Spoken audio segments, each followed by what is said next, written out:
20 жылдан ашык убакыттан бери зергерчилик менен алектенип көптөгөн шакирттерди тарбиялаган Надыр Момунбаев бул чакан жерде алтын, күмүш, сөйкө, шакек, билерек, чынжырчаларды жасайт.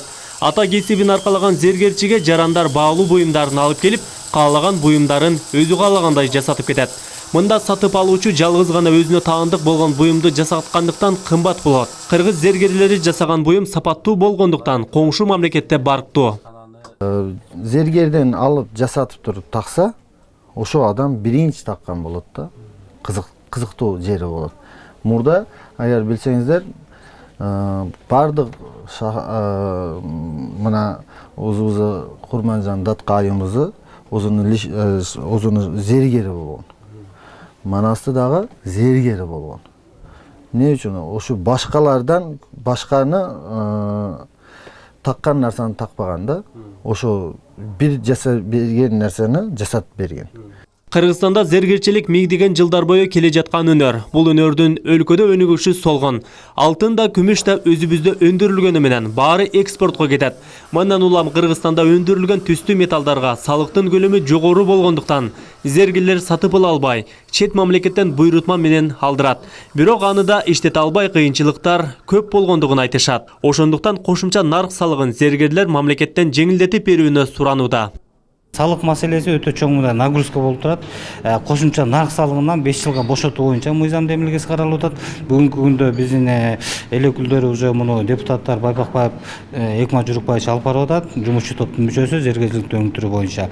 Ал кошумча нарк салыкты биз эгерде бошотсок, бул зергерчиликке баягы жеңилдик берилет. Эмнеге себеп дегенде бүгүнкү күндө башка 3-чү мамлекеттерден келген зер буюмдарынын салык карап көрсөк, 1 грамм алтынга, мисалы Түркия мамлекет 345 сом.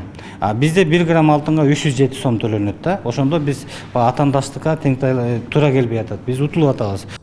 Кыргызстандагы зер буюмдарын өндүрүүчү ата мекендик зергерлерди колдоого багытталган мыйзам долбоорун толук кандуу иштеп чыгуу үчүн бүгүн атайы жыйын уюштурулду. Ага депутаттар, эксперттер, зергерлер, ишкерлер катышты. Зергерлерди колдоого багытталган маселе буга чейин жогорку кеңеште 3 жолу каралып, зергерлерге салык жагынан жеңилдиктерди түзүү сунушталган. Эми кайрадан Кыргызстанда өндүрүлгөн алтын, күмүштөрдүн өзүнүн баасында арзан сатып алып, салыктарды кыскартууну депутат Абдывахап Нурбаев жаңы жылдан кийин көтөрүп чыгаарын билдирет.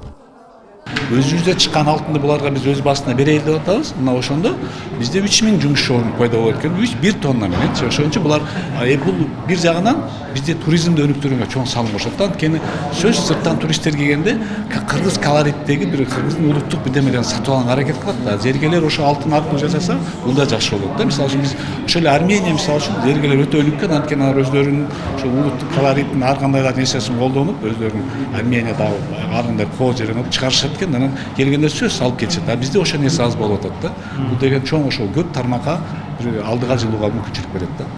Зергерлердин эсептөөлөрүнө караганда шарттын жоктугунан Кыргызстанда зергерчилик менен алектенген ири ишкана да жок. Бул тармакка ири инвестиция да салынбайт. Учурда 40-50 чамалуу чакан ишканалар бар. Алардын айрымдары өз үйлөрүн ишканага айландырган. Андагы чакан бөлмөдөгү көпчүлүк зер буюмдар кол күчү менен жасалат. Адыл Акжул уулу, Айбек Үсөн, жаңылыктар.